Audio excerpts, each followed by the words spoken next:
Salut sportif, c'est Goulven Tristan, je souhaite la bienvenue sur ma chaîne YouTube Monsieur Performance pour toutes celles et ceux qui ne me connaissent pas. Donc moi c'est Goulven Tristan alias Monsieur Performance, vainqueur à 3 reprises dans la Coupe du Monde d'Ultra Triathlon 2016, 2022 et 2023. Jingle.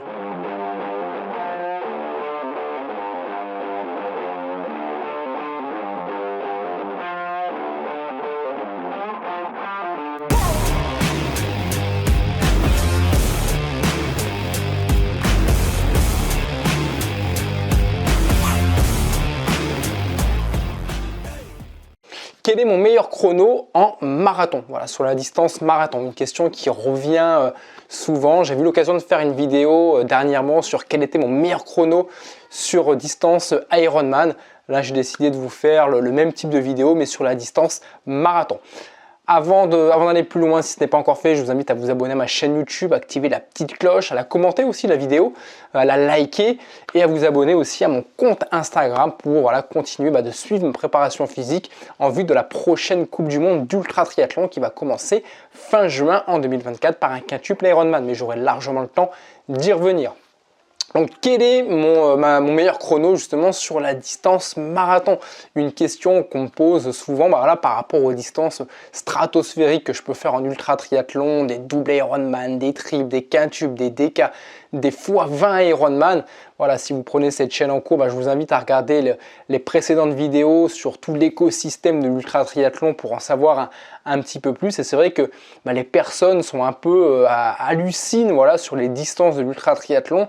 Et c'est vrai qu'on me demande souvent quelle est ma référence en distance Ironman, ma référence sur distance marathon pour que vous puissiez, je pense, voir un peu, vous juger par rapport à vos chronos personnels, voir si vous seriez apte ou pas à faire de l'ultra triathlon, voir quelle place vous pourriez avoir un peu sur cette discipline. Alors rassurez-vous, peu importe votre chrono en Ironman ou en marathon, l'ultra triathlon c'est vraiment une distance à part, où là on est vraiment sur de l'ultra endurance, donc on peut ne pas forcément performer en distance Ironman ou en distance marathon et performer justement sur distance ultra triathlon, parce que l'endurance c'est vraiment quelque chose qui est complètement différent par rapport à des courses comme le marathon, comme l'Ironman, des courses, des compétitions qui vont se faire en 3 heures, 4 heures, 5 heures ou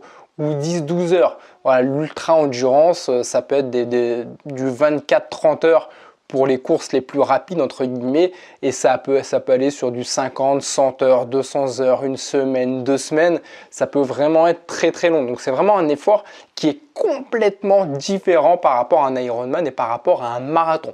Mais là, par rapport justement au sujet de cette vidéo, quels ont été mes meilleurs chronos sur marathon. Alors il faut savoir qu'à ce jour, en 2024, où je tourne cette vidéo, j'ai été finisher de 13 marathons, donc 13 marathons sur 13.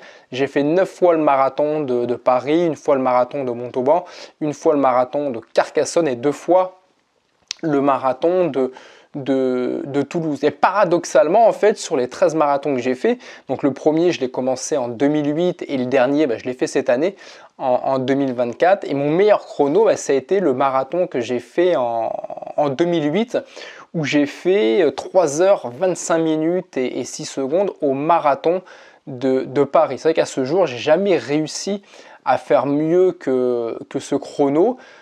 Qui était un beau chrono, comme pour mon premier marathon. J'étais vraiment content de moi, même si mon objectif ça avait été de faire au moins 3h15 ou de passer sous la barrière des 3h15, mais j'avais flanché mentalement et peut-être aussi un peu physiquement, mais je pense surtout mentalement.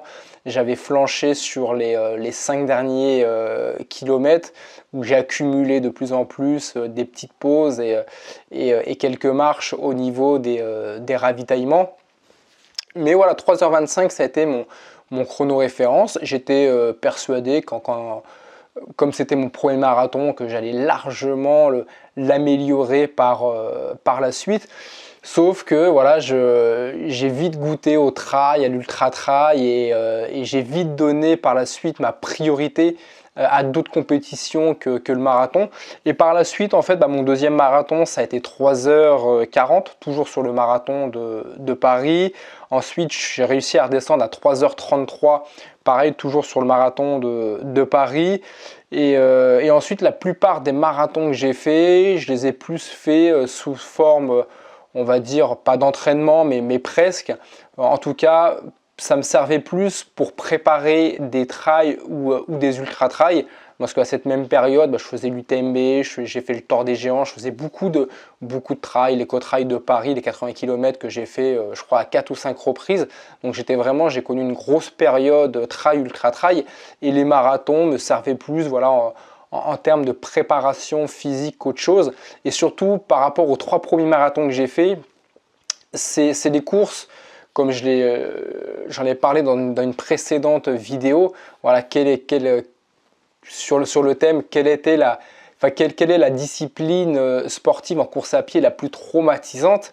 Et pour moi, c'est le marathon. Voilà, le marathon, c'est vrai que ça m'a énormément cassé. Alors, pas à ce jour, mais à chaque marathon que j'ai pu faire, quand je franchissais la ligne d'arrivée, j'avais tout qui sifflait.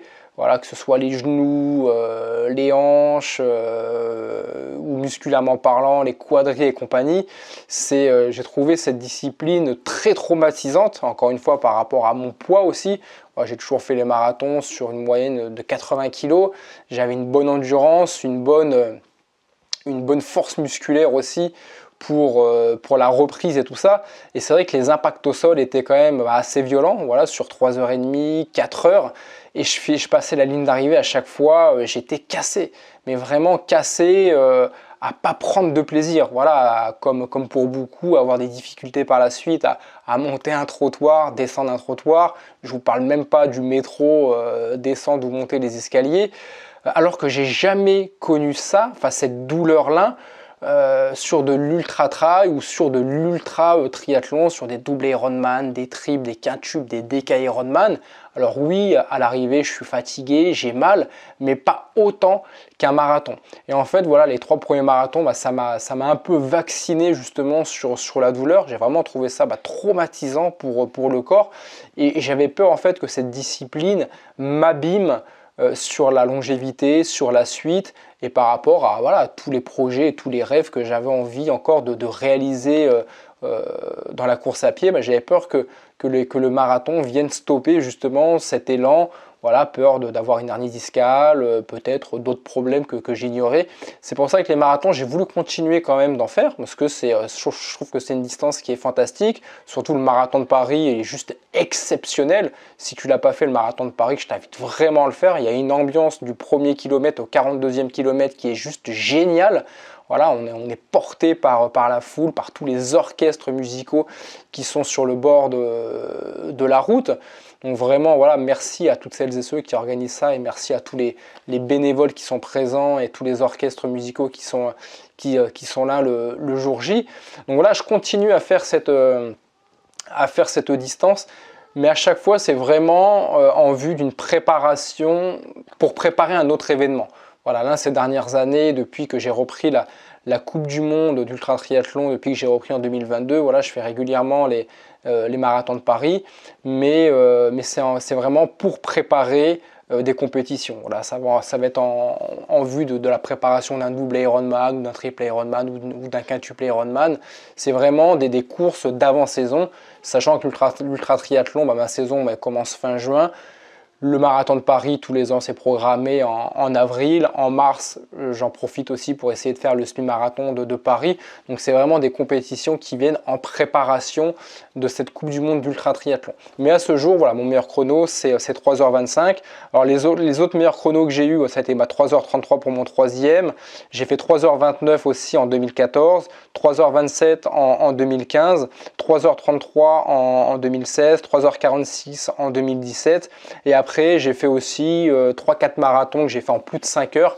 C'était aussi pour accompagner d'autres personnes qui couraient sur un rythme, qui n'étaient pas capables de faire moins de 4 heures et que j'ai accompagné parce que j'avais pas moi non plus envie de les faire en moins de 4 heures ce jour-là, parce que j'étais là pour préparer notre course, donc je les ai fait en 5 heures en suivant d'autres personnes. Donc voilà un peu le niveau, les chronos que j'ai effectués sur le marathon.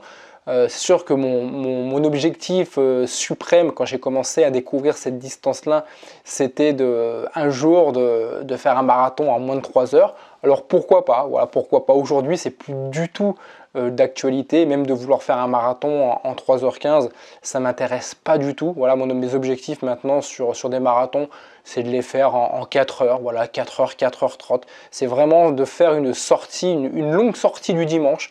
Voilà, c'est une sortie que je ferai peut-être pas de moi-même pour aller m'entraîner près de chez moi et m'inscrire à un marathon, c'est une très bonne excuse, c'est un très bon prétexte plutôt pour faire une sortie de 4-5 heures et en plus de ça avec une super ambiance. Donc voilà, donc tout ça pour te dire quoi, la moralité de cette vidéo, au-delà de te dire, de te donner mes chronos, qui vont peut-être pas forcément t'intéresser, mais c'est surtout te dire en fait que peu importe les chronos que tu fais toi, c'est pas parce que tu fais des chronos de 4-5 heures que l'ultra distance te sera interdit, voilà, comme faire des 100 km, comme faire de l'ultra trail ou de l'ultra marathon ou faire de l'ultra triathlon, faire de grandes distances. Il ne faut pas obligatoirement courir le marathon en moins de 3 heures. Voilà, si aujourd'hui tu fais du 3h30, du 4 heures, tu peux très bien performer sur de l'ultra distance, même performer avec de meilleurs chronos qu'un autre athlète qui courrait peut-être un simple marathon en moins de 3 heures. Parce que c'est vraiment une distance qui est complètement à part. Une personne un athlète qui fait un marathon en moins de 3 heures, sera peut-être pas forcément dans la capacité de réenchaîner un deuxième marathon avec la même performance, parce que tout simplement, peut-être que ça va le lasser, peut-être que mentalement parlant, il va lâcher l'affaire, parce que ça va lui paraître beaucoup trop long. Voilà, et ça, je le vois régulièrement en ultra distance, où il y a des personnes au bout du deuxième ou du troisième Ironman qui ont du mal justement à enchaîner toutes les distances, alors qu'à la base, ils ont un super niveau où ils courent le marathon en moins de 3 heures. Voilà, il faut bien comprendre, faut bien dissocier le marathon et l'ultra distance. C'est pour ça, voilà, ne t'inquiète pas. Si tu souhaites faire ton objectif de l'ultra distance, mais qu'aujourd'hui, tu es dans l'incapacité de faire un marathon sous les 4 heures, c'est pas grave. Voilà, encore une fois, c'est une discipline qui n'a rien à voir. Après, plus tu seras en capacité de courir vite le marathon, et plus dans la théorie, ce sera facile justement de faire de belles performances en ultra endurance, à condition que mentalement parlant, tu sois prêt et surtout que ça te plaise. Voilà, donc voilà, peu importe les chronos que tu feras, voilà, sache que l'ultra distance, c'est vraiment une discipline qui est complètement différente. Et voilà, donc je te souhaite en tout cas beaucoup de succès dans tes projets, dans tes prochains événements sportifs auxquels tu t'es inscrit. N'hésite pas justement, comme je te le disais au début de cette vidéo, à t'inscrire, à activer la petite cloche, à commenter cette vidéo. Voilà, si tu souhaites me poser d'autres questions, c'est moi personnellement qui répondrai à tes questions. À t'abonner aussi à mon compte Instagram.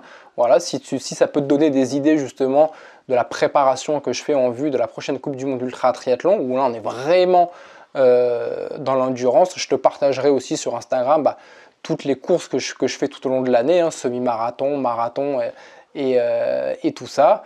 Et ça peut te permettre de progresser, de t'inspirer de ce que je fais. Et ce sera avec grand plaisir. Donc je te dis à très vite et à ton succès. Bye bye.